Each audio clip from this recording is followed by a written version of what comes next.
Glória a Deus. Você está feliz? Deus é bom, que bom que você veio. Queria te pedir para que você se coloque de pé nesse momento. Eu queria fazer uma oração antes da gente iniciar aqui com a palavra do Senhor. Queria te pedir para que você feche seus olhos nesse momento. Senhor Deus e Pai, nós queremos te agradecer porque o Senhor nos trouxe até aqui nessa noite.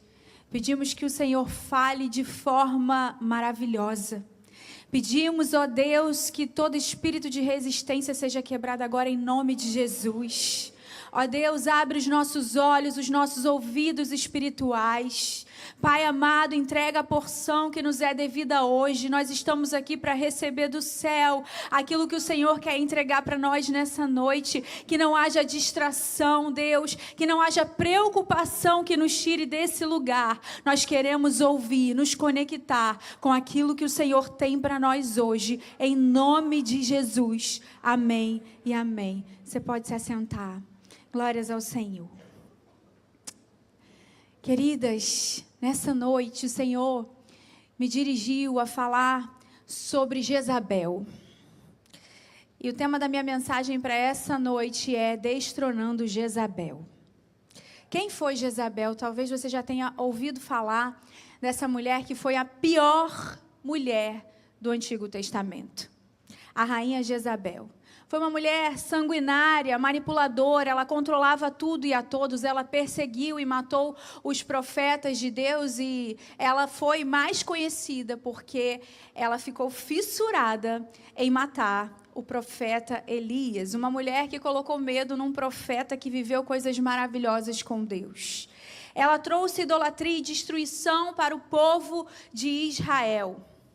Uma mulher dominadora, dominava a sua casa, dominava tudo e a todos.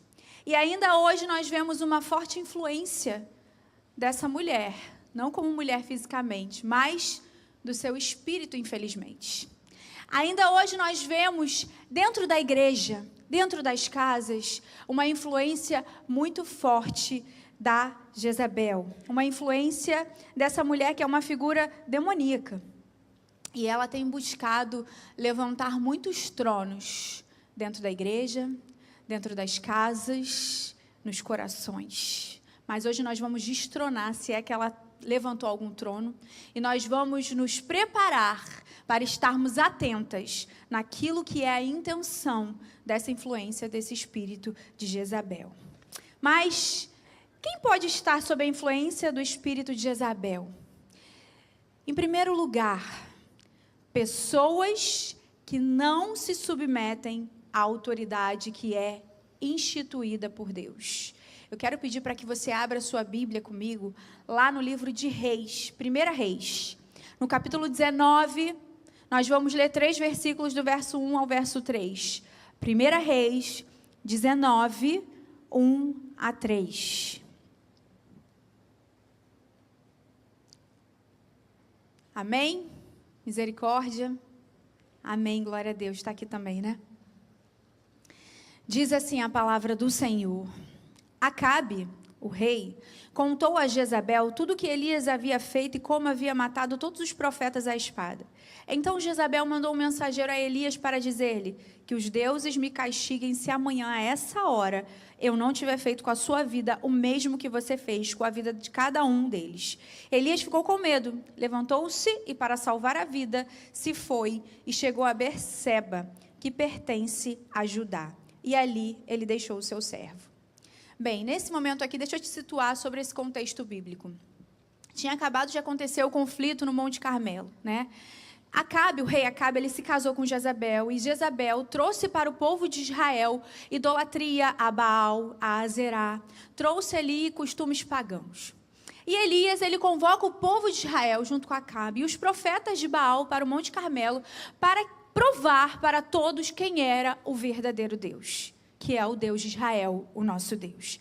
E ali ele fala o seguinte: olha, tragam 2 novilhos, vamos oferecer holocaustos aqui, vamos oferecer sacrifício e vamos ver quem é que vai se manifestar, se é o Deus de Baal ou se é o Deus verdadeiro, Deus de Israel. Então eles trazem o novilho, e aí ele fala, escolham aí, comecem vocês. E ali os profetas de Baal, eram 450, eles montam ali, né, o sacrifício, a lenha, o novilho, né, cortam, e começam ali a indagar, ali, a buscar pelo Deus de Baal. E ali, o que acontece? Nada. Porque eles começam, né, a pedir ali, a invocar, e nada acontece, e Elias, ele começa até a zombar deles, falando assim, olha, gritem mais alto, talvez Baal esteja dormindo. Ele não deve estar ouvindo vocês. E os profetas começam a gritar mais alto, mais alto. E ali, lá pela tarde, nada acontece. Eles começam a se cortar com lanças, com facas, porque isso era um costume de quem servia a Deus Baal. E nada acontece. Então Elias fala, peraí, agora é minha vez, pega o novilho, pega a lenha, pega a pedra, pega a terra, pega a água, corta o novilho e começa ali a fazer, né, o sacrifício para o Deus de Israel. Entrega ali, consagra a Deus e fala, Senhor, mostra para esse povo que Tu és o Deus verdadeiro. Então o Senhor envia fogo do céu sobre o holocausto em que Elias ali colocou o novilho. E aquele fogo, ele lambe não só o novilho, mas toda a terra, toda a pedra, inclusive a água que formava ali uma poça ao redor daquele sacrifício, mostrando e provando para todos que o Deus de Israel era o Deus verdadeiro. E logo depois disso, Jezabel não estava naquele momento, Acabe conta para Jezabel o que tinha acontecido. Jezabel, ela sustentava aqueles profetas. Depois desse episódio em que é provado que o Deus verdadeiro é o Deus de Israel, Elias, ele mata os 450 profetas ali de Baal. Jezabel fica furiosa com aquilo. Ao invés dela olhar e falar, realmente, eu acho que eu estou servindo ao Deus errado, não. Eu acho que errado é o profeta que fez isso e envergonhou Baal. Então Jezabel, ela começa ali a ir atrás de Elias, né? Começa, né, a ameaçar Elias. E Elias, um profeta de Deus, alguém usado por Deus, alguém que tinha visto fogo descer do céu, alguém que tinha sido já sustentado pelos corvos, alguém que já tinha provado do sobrenatural com Deus e tinha acabado de matar 450 profetas, agora está morrendo de medo de uma mulher. Por quê? Porque essa mulher não era uma mulher qualquer, era uma mulher dominadora, era uma mulher que estava possuída por um espírito demoníaco. Então, esse conflito aqui, ele aconteceu ali no Monte Carmelo, e ali, né, depois disso, Elias, ele se esconde, ele vai para uma caverna, ele vai para uma depressão, de tanta opressão, de tanta perseguição, de tanto conflito ali naquele momento. E o que isso tem a ver com a gente hoje? A intenção de Jezabel aqui, nesse episódio, não era simplesmente matar Elias, um profeta. A intenção dessa mulher era calar a voz profética. E qual é a intenção do espírito de Jezabel ainda hoje? Calar a voz profética, instituída por Deus. E aí, esse espírito, ele age dentro da igreja. Então, o Senhor, ele institui lideranças. Todo mundo concorda com isso? Amém? E o que esse espírito faz? Ele quer ir contra a liderança que é instituída por Deus. E a pessoa que vive sob a influência desse espírito, ela é a pessoa que não se submete, mas, na verdade, ela até aceita, mas falsamente, porque ela não se submete de verdade. Primeiro, ela obedece na frente do líder qualquer direção que tenha sido dada. Mas, nos bastidores, ela vai falar mal. Essa pessoa possivelmente está sob uma influência desse espírito, porque é um espírito que não se submete. E aí, você precisa ficar atento e desconfiar de pessoas que muitas vezes não são transparentes, que não têm coragem, muitas vezes, de falar para alguém aquilo que falam desse alguém para você. Fala com você de alguém, mas não tem coragem de ir lá falar, porque quando a gente tem alguma coisa com alguém, a gente tem que resolver os nossos problemas, a gente já tem maturidade para isso. Quando a gente tem alguma dúvida quanto à liderança que é instituída, a gente conversa com essa liderança, a gente não faz nada por debaixo do pano, porque isso não é de Deus. Isso não vem do Senhor. A gente precisa ir resolver os nossos problemas, os nossos questionamentos, as nossas dúvidas com quem é devido, com quem é preciso. E aí, a Bíblia vai nos instruir a fazer isso. Por quê? Porque a Bíblia diz que se eu não estiver bem com alguém, ou se eu não estiver em concordância, Deus, ele não vai receber nem a minha oferta. Eu preciso resolver qualquer problema que eu tenha com alguém. E em nome de Jesus, aqui ninguém tem problema com ninguém. Porque, gente, dentro da igreja não dá pra gente ter problema nem dentro nem fora. Porque isso não é de Deus, isso é brecha. Isso impede a gente de alcançar as bênçãos espirituais. E às vezes você está clamando, pedindo. Deus já até liberou no plano espiritual, mas você não alcança porque você está dando brecha. Com coisas que para você talvez sejam muito difíceis, mas seria tão simples de resolver. Apenas resolva. Uma outra coisa da pessoa que aceita a liderança que é instituída, mas de forma falsa, é que ela planta dúvidas sobre a capacidade da liderança. É aquela pessoa que sempre faria melhor. Ah, se eu estivesse nesse lugar eu faria diferente. É aquela pessoa que critica tudo e não frutifica nada. Já viu gente assim? Que tem opinião para tudo, mas não tem ação para nada. É aquela pessoa que não tem ninguém que consiga cuidar dela, instruí-la, porque ela está tão lá em cima, espiritualmente falando, né, de uma forma tão soberba, que não há ninguém que possa cuidar dela, que possa discipular essa pessoa, porque ela é espiritual demais, ela é perfeita demais, ela sabe de tudo. Deus, quando criou o mundo, consultou ela. Já viu gente assim? Essa pessoa pode estar sob a influência de um espírito maligno, espírito de Jezabel. A pessoa que não aceita nada. Por quê? Porque só ela é capaz, ninguém mais é. Eu sou capaz, eu posso, eu sou. E ninguém mais consegue, só ela. Uma outra coisa é que ela quer enfraquecer a autoridade do líder, causando divisão e ganhando domínio sobre as pessoas. É aquela pessoa que faz motim, aquela pessoa que faz fofoquinha, grupinho, com a única intenção de instituir algo que foi instituído por Deus. É aquela pessoa que quer causar uma rebelião. E sabe quem foi o maior rebelde da história? Você sabe? Lúcifer. Ele é o chefe da rebelião. Ele sabe tudo disso. Certa vez, Miriam, irmã de Arão, irmã de Moisés, ela chega para Arão e fala assim para Arão: Arão, você acha que Deus só fala com Moisés? Moisés era o líder do povo, alguém que foi chamado por Deus para liderar o povo de Israel. Você acha que Deus só pode falar por meio de Moisés? Olha para ele, acabou de casar com uma mulher cuxita, uma mulher etíope, uma mulher que não é do nosso povo. Será que Deus só fala com ele? Será que Deus não poderia falar com a gente também? E Deus repreende Miriam na mesma forma em Arão. Deus chega para os dois e fala assim: como que vocês ousam falar do meu servo Moisés, com quem eu falo face a face? E quando você vai fazer um estudo aprofundado sobre a vida de Miriam e sobre essa história, você vai ver que Miriam, o nome Miriam significa rebelião. Por quê? Porque naquela fala ali, talvez, quando a gente lê, passa desapercebido e a gente vê algo talvez até inocente. Ela queria que Deus falasse com ela também. Não.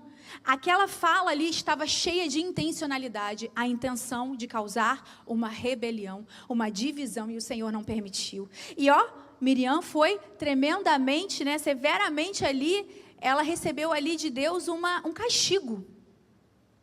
Um castigo, atrasou a jornada do povo de Israel, ficou leprosa, de tanta fúria que o Senhor teve com a vida dela. Por quê? Porque ela estava ali intentando uma divisão no povo de Israel. Destrone Jezabel. Destrone Jezabel hoje, em nome de Jesus. Qualquer divisão que você tenha percebido, ou talvez você com uma fala tenha possivelmente começado, peça perdão e destrone hoje. Honre a liderança que foi instituída. Por que, Dani, líder precisa de honra? Não, porque isso é espiritual e o Senhor falou que tem que fazer. E a honra na honra. A honra que você dá é a honra que você recebe. Quando eu honro a minha liderança, quando eu me submeto, o Senhor me honra. Gente, eu não estou aqui pedindo honra, eu não preciso disso, Deus sabe disso. Eu estou aqui diante de Deus com muito temor e tremor, com essa palavra que o Senhor me trouxe para dirigir a igreja, sobre honra, sobre submissão, porque muitas vezes o inimigo está dentro da igreja, dizendo para um e para outro: não se submeta, não honre. Para quê? Para que atrase as coisas que Deus quer fazer nesse lugar, para que não haja avanço, para que pessoas não sejam curadas, não sejam alcançadas, porque a gente está se distraindo com divisão e com pequenas fofocas. Sabe por quê? Porque o inimigo, ele mina a igreja dessa maneira. Porque quando há um ataque à igreja lá fora, a igreja se arma, não é verdade? A gente fica atento. Opa, vamos orar sobre isso. Mas quando é dentro da igreja, demora-se a perceber, porque começa de pouquinho em pouquinho, quando você vê minou, quando você vê a divisão, quando você vê pessoas são magoadas, quando você vê há uma rebelião. E isso é algo que Deus abomina, isso é algo que Deus detesta, que Deus odeia, tanto que Deus ele foi diretamente falar com Miriam e com Arão. O que vocês estão fazendo? Eles acabaram de conversar, o próprio Deus já foi lá e repreendeu eles. Como é que vocês falam? Não porque era Moisés, é claro que aquilo dali estava errado, mas por quê? Porque aquilo ali era o início de uma rebelião, o início de uma divisão do povo de Deus. Do povo de Deus. Lideranças não são perfeitas. Não tem nenhum lugar na Bíblia que vai dizer liderança XYZ é perfeita. Mas são instituídas por Deus e a regra do reino de Deus é honra e liderança. Se está errado, Deus vai tratar e Deus vai tirar. Deus vai tratar e Deus vai tirar. Não queiramos tomar o lugar que é de Deus. Eu aponto, eu tiro, eu faço, Não. Destrone Jezabel. Faça o que precisa ser feito. Faça o que é justo, o que é o correto. Cuidado com o seu coração, porque ele é enganoso. Ele é enganoso. Líderes pagam um preço por vidas. Honre seus líderes de célula, seus supervisores. Honre seu líder de ministério. Esteja em uma célula. Honre a visão da igreja onde você está. Honre a visão da igreja. É a visão que o próprio Deus deu para que a igreja avance. Para que a igreja tenha a única intenção de alcançar pessoas para Cristo. E o próprio Jesus disse, olha, quando você não ajunta, você espalha. Espalha. Então, que em nome de Jesus a gente não esteja espalhando. Cuidado com falas, com indagações, com críticas construtivas que muitas vezes são disfarçadas de intenções de divisão, de intenções de fofoca. Deus conhece o nosso coração. Destrone Jezabel em nome de Jesus. Uma outra coisa que a pessoa que aceita a liderança, entre aspas, é que essa pessoa, ela tem o comportamento de não aceitar correção. O espírito de Jezabel é um espírito de intimidação. É um espírito de soberba. Sabe aquela pessoa que não aceita a correção e quando ela é corrigida, ela intimida? Isso é Jezabel puro, gente. Aquele espírito de intimidação. Intimida a liderança quando é corrigida. Aquela pessoa que quando você vai fazer uma correção em amor, porque ninguém aqui fala de forma abusiva, em amor, a pessoa começa com aquele português perfeito, né? Deixa eu falar, por favor, eu estou falando. Já viu gente que reage assim? De forma soberba, aquele português perfeito, que ela fala, ei, você não me conhece. Fala assim, com os dentes assim, né? Não tem humildade, tem muito orgulho. Tem muito orgulho. É isso que gera essa influência desse espírito. Pedir perdão é uma coisa que não está no vocabulário de uma pessoa que sofre essa influência. Pedir perdão é uma coisa que está anulada da sua vida. Pedir perdão não existe. Quando tudo que talvez a gente precisa e o que Deus quer que a gente faça é simplesmente pedir perdão. Você não tem noção do peso que vai sair das suas costas, do peso que vai sair da sua vida. Eu costumo orientar algumas pessoas quando tem algum conflito, eu falo assim, não importa o que você fez, peça perdão.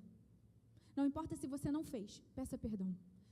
Não importa, a outra pessoa está chateada, peça perdão. Não é sobre razão, é sobre liberar, liberar, liberar. E não deixar que esse espírito crie um trono, monte um trono nessa igreja e no seu coração. Amém? Em segundo lugar, quem pode estar sob a influência do espírito de Jezabel? Mulheres que manipulam a casa e se tornam a autoridade do lar. Abre comigo lá em 1 Reis, você já está nesse livro, capítulo 21, nós vamos ler do verso 1 a 7. Aqui fala sobre a morte de Nabote. Jezabel ela também é muito conhecida por ser manipuladora. Nabote era alguém que tinha uma propriedade, uma vinha do lado ali do palácio, e o rei Acabe, ele se interessa por essa propriedade e ele tenta comprar essa propriedade de Nabote, mas Nabote, por uma questão emocional ali, né, um apego emocional, ele fala, eu não posso vender a herança, eu não posso vender essa propriedade. Acabe chega muito triste em casa, porque ele queria muito comprar aquela propriedade. Jezabel percebe que o rei Acabe está triste, pergunta o que aconteceu e resolve dar um jeito, manipulando toda a situação e matando Nabote. É o que nós vamos ler. 1 Reis 21, nós vamos ler do 1 ao 10. Diz assim, depois disso aconteceu o seguinte, Nabote, o Jezreelita, possuía uma vinha ao lado do palácio de Acabe, rei de Samaria, tinha em Jezreel. Acabe disse a Nabote, dê-me a sua vinha para que me sirva de horta, pois está muito perto do meu palácio. Em troca eu lhe darei outra melhor. Ou, se for do seu agrado, darei em dinheiro que ela vale. Porém, Nabote disse a Acabe, que o Senhor, Deus, me livre de lhe dar a herança dos meus pais. Então, Acabe voltou para casa aborrecido e indignado com o que Nabote lhe havia falado, quando disse, não lhe darei a herança dos meus pais. E se deitou na cama. Voltou o rosto para a parede e não quis comer. Porém, Jezabel, a esposa, foi falar com ele e perguntou, que é isso que você tem? Por que está assim aborrecido e não quer comer nada? Acabe respondeu, é porque eu falei com Nabote e ele disse, dê-me a sua vinha por dinheiro, ou se preferir lhe darei outra em troca. Porém, ele disse, não lhe darei a minha vinha. Então Jezabel, sua esposa, lhe disse, você está governando Israel ou não? Levante-se, venha comer e alegre o seu coração, eu lhe darei a vinha de Nabote, eu resolverei o problema. São esse tipo de mulher. Então Jezabel escreveu cartas em nome de Acabe, selou-as com o sinete dele e as enviou aos anciãos e aos nobres que moravam com Nabote na cidade dele. E nas cartas ela escreveu o seguinte, anunciem um dia de jejum e tragam Nabote para a frente do povo. Ponham sentados na frente dele 2 homens malignos que testemunhem contra ele, dizendo, você blasfemou contra Deus e contra o rei. Depois levem-no para fora e o apedrejem para que morra. A mulher tomou a frente do marido, resolveu o problema dele matando uma outra pessoa, manipulou toda a situação, inventou uma história contra Nabote e resolveu. É ou não é uma mulher dominadora, malvada? Essa é Jezabel. Queridas, a Bíblia fala muito claramente sobre os papéis do homem e da mulher dentro da casa, do casamento. E esses papéis são muito importantes de serem seguidos, porque é só assim que dá certo. A Bíblia já instruiu, é assim que dá certo, não tem um jeito diferente, não tem um jeito novo. O homem precisa ser o cabeça do lar, Deus instituiu assim, é bíblico. E toda vez que uma mulher toma a frente da sua casa, da sua família, toda vez que ela toma autoridade, toda vez que é ela quem decide tudo, é ela quem dá as diretrizes, ele não faz nada se não passar primeiro por ela, é ela quem dá a palavra final, essa mulher está indo contra o próprio Deus. Porque Deus instituiu que o cabeça é o homem e não a mulher. Isso é muito sério. Isso é muito sério. Papéis invertidos e muita influência do espírito de Jezabel. Mulheres que intimidam, mulheres que são o alfa. Mulheres que diminuem e menosprezam o seu marido dentro e fora de casa. Mulheres que até dizem, ele é o cabeça, mas eu sou o pescoço. Ele pode até falar, mas eu é quem dou a direção. Mulheres que tomaram a frente, mulheres que tomaram a autoridade, estão em lugares que não deveriam estar. Isso não vem de Deus. Isso não é de Deus. Olha o que diz lá em 1 Reis 21, 25. Nunca houve ninguém igual a Acabe, que se vendeu para fazer o que era mal aos olhos do Senhor, porque Jezabel, sua esposa, o instigava. Olha o que ela falou para ele, você é o rei ou não é? Você não é o rei de Israel? Sabe aquela mulher que fica falando assim, você não é o homem dessa casa? É ou não é? Você não vai resolver isso não? Eu conheci um casal, não é daqui da igreja não, da outra igreja da onde a gente era, na sede. E esse casal era assim, você via nitidamente a inversão de papéis. Mas era uma coisa vergonhosa, que a gente tentou tratar, mas não deu muito certo. E aí aquela mulher dominante, E eu sei que existe, não sei como se dá o nome, mas eu sei que existe isso, né? Algumas são dominantes, outras são fleumáticas e tal, mas isso não quer dizer que porque você tem o perfil de dominante que você vai ser a autoridade do seu lar, porque isso é contra a Bíblia. E nenhum coach desses que prega isso, que são cristãos, pregam contra a Bíblia. E essa mulher, ela era dominante e dominadora, existe uma diferença. Ela era dominante e era dominadora. E ela era aquela assim, que ela tirava autoridade na frente de todo mundo, era uma coisa vergonhosa. O marido dela está falando, ela, meu amor, você não está sabendo, deixa que eu falo que você não sabe falar. Ai, e virava o olho. Não, deixa que eu faça aqui. Ai, ele não sabe. Ai, estou cansada. Na frente de todo mundo. Esse casal, eles se tornaram líderes de célula. E teve uma vez que uma pessoa saiu da célula deles, porque disse assim pra gente, não tem condições, eles estão indo contra a palavra, porque ela tira a autoridade dele na frente de todo mundo e ele fica calado. E eu já conheci vários casos assim. Só que, dos vários casos que eu conheci, todos eles tiveram o mesmo fim. Porque normalmente o homem se omite, mas ele não aguenta por muito tempo. Tem uma hora que não aguento mais, chega. Eu conheci um outro casal assim, em que era ela tudo, a dominadora, ela que fazia, ela que falava, ela que era a voz da casa. E um belo dia ele cansou. O que era conhecido como bobão. Cansou. Infelizmente, largou ela com o filho e tudo. E foi de uma hora para outra, na cabeça dela, mas não. E ela entendeu que ela estava fazendo tudo errado. Arrumou outra. Se casou com outra. Teve filho com outra. E é uma outra que a gente chegou a conhecer de perto, que era um perfil totalmente diferente. Aquele homem era outro com aquela mulher. Por quê? Porque a mulher, quando ela é dominadora e manipuladora dentro da sua casa, ela não deixa o homem ser homem, não deixa ele ser quem ele é. Só que isso tem prazo de validade. Isso tem prazo de validade. Ou muda, ou as coisas vão acabar. Ou as coisas vão ruir, não é isso que Deus quer. Que não sejamos esse tipo de esposa, em nome de Jesus. A gente precisa entregar a autoridade na mão do nosso marido. Deixar ele ser o sacerdote, deixar ele ser o cabeça, deixar ele ser o homem do lar. Já viram aquela propaganda do pote de azeitona? Acho que é pote de azeitona. Que a mulher vai lá no armário, pega o pote, tenta abrir, ela sabe que ela consegue abrir, todas nós conseguimos, a gente sabe. Mas aí ela vai lá e leva para o marido e fala assim, ai, não estou conseguindo, abre para mim. Só para dizer assim, olha, eu preciso de você, se não fosse a tua força nessa casa, eu nem sei o que seria da gente. Levanta esse marido. E se o marido também não se posiciona, coloca ele para se posicionar. Não com autoridade, mas conversa, pede ajuda. Gente, se os papéis não estiverem definidos e sendo seguidos, esse casamento tem prazo de validade. Em nome de Jesus, isso não pode acontecer com o seu casamento. Não é isso que o nosso Deus quer. Em terceiro lugar, quem pode estar sob a influência do espírito de Jezabel são pessoas que praticam prostituição e adoração a outros deuses. Como assim? Dentro da igreja? Sim. É o que diz lá em Apocalipse, nós vamos para esse livro agora. Uma das fortes características de Jezabel era a adoração a deuses pagãos, né? Adoração, idolatria e imoralidade. Lá em Apocalipse, a gente vê a idolatria dentro da igreja através da influência desse espírito. Lá em Apocalipse, no capítulo 2, versículo 18, nós vamos ler até o 20.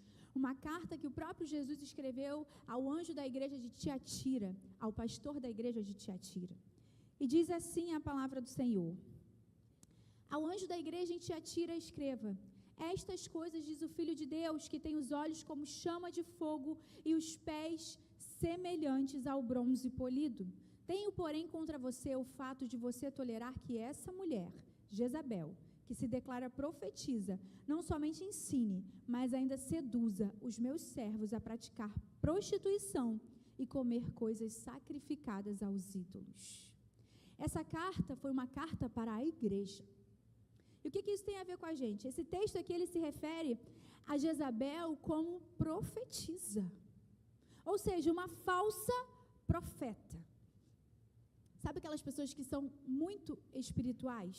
E eu não vejo problema nenhum. Eu também quero ser muito espiritual, eu busco por isso. Mas sabe aquelas pessoas que são muito espirituais? Elas falam em línguas e glória a Deus, eu também falo. Elas entregam revelação e o Senhor já me fez viver isso. Só há um problema nessas pessoas que fazem tudo isso. O problema é quando elas fazem tudo isso, mas o fruto não acompanha tudo isso. O problema é quando essas pessoas se intitulam cheias de Deus. E quando você vai ver, não fala com fulano, não fala com ciclano, tem problema com isso, com aquilo. Opa, tem algo de errado, não faz sentido. Não faz sentido. Alguém ser cheio de Deus, ser tão usado por Deus, e quando você vê, está falando um palavrão. Quando você vê, é uma pessoa que está fazendo uma fofoca. Quando você vê, é uma pessoa que está fazendo um motinho. Quando você vê, é uma pessoa que tem problema com a mãe e não libera o perdão. Quando a gente sabe que não liberar perdão é a maior porta de entrada de demônio na vida de uma pessoa. Como é que pode?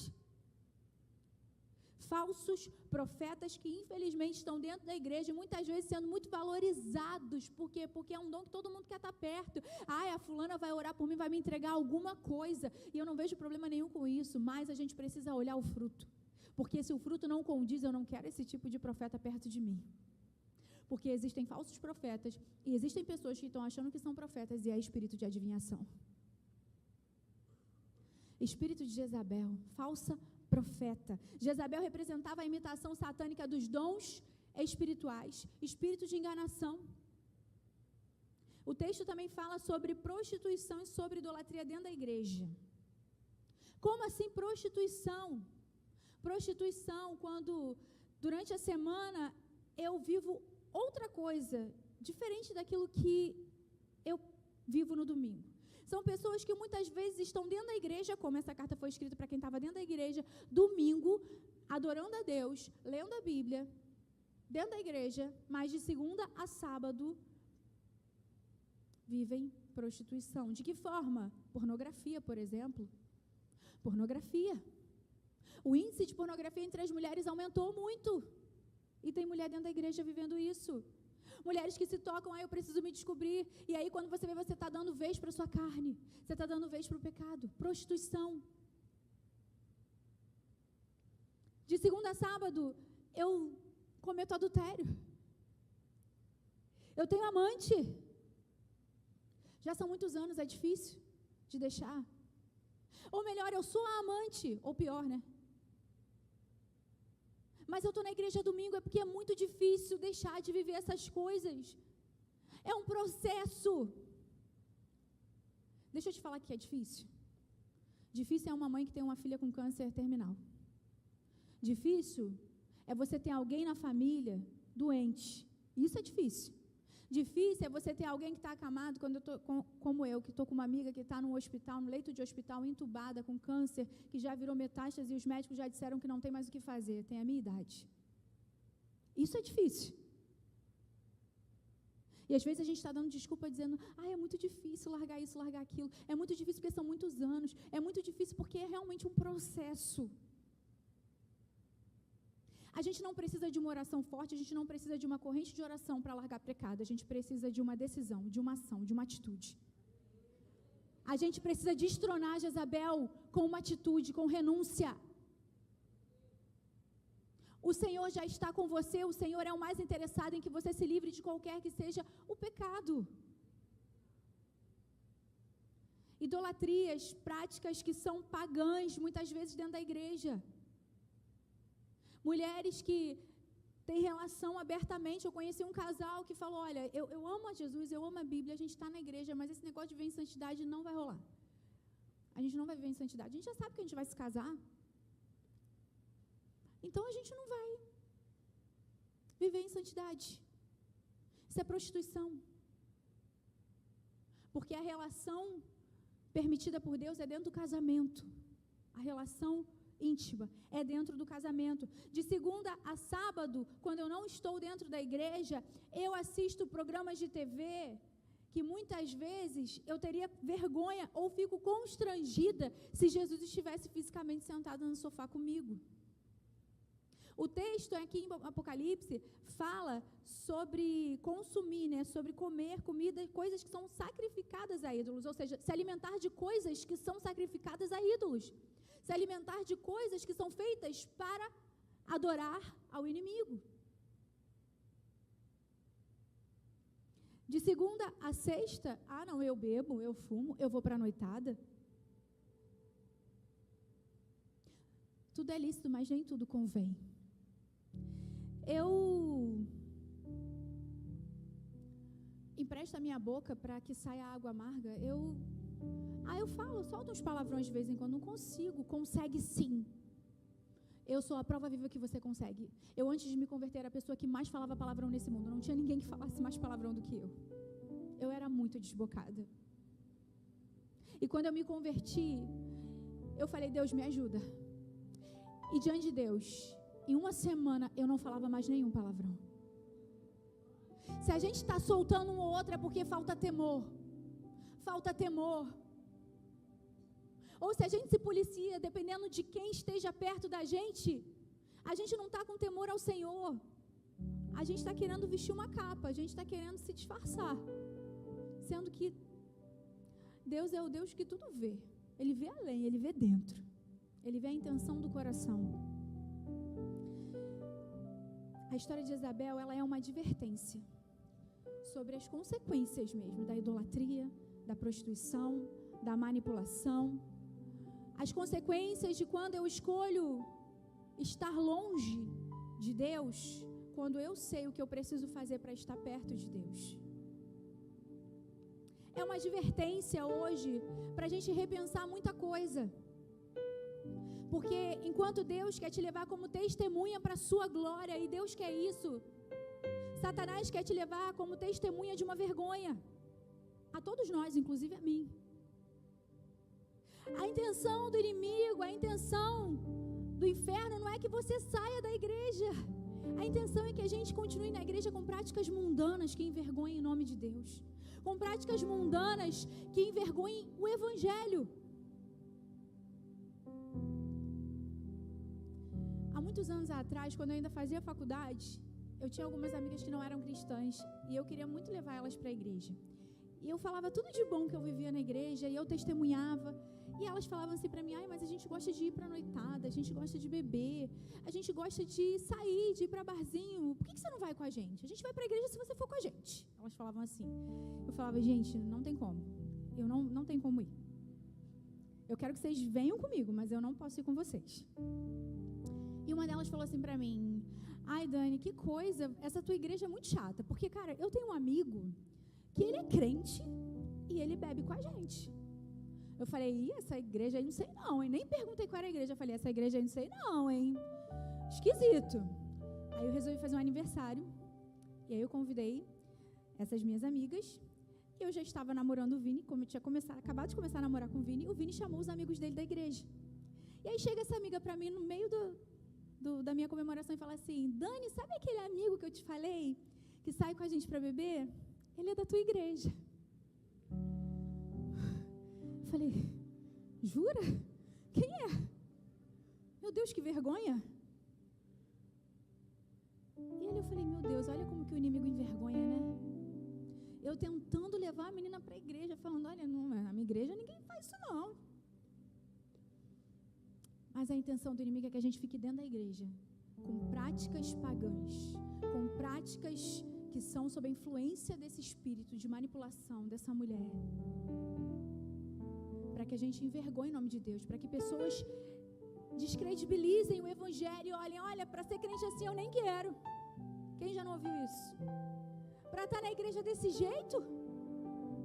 Outro dia uma pessoa falou assim para mim, pastora, a fulana que você tanto gosta, não fala com a outra fulana há tantos anos. Eu admirava tanto a fulana, ouvia as pregações da fulana, claro, não vou falar o nome aqui, nem me pergunte lá fora que eu não vou falar. Falei, gente, essa fulana me abençoava tanto, não parava de ouvir, era lavando louça, ouvindo a pregação. O irmão falou isso, eu falei, não acredito. Não, você está falando sério? Vou falando sério, pastora, não fala há muitos anos. Eu falei, Senhor, não consigo mais ouvir.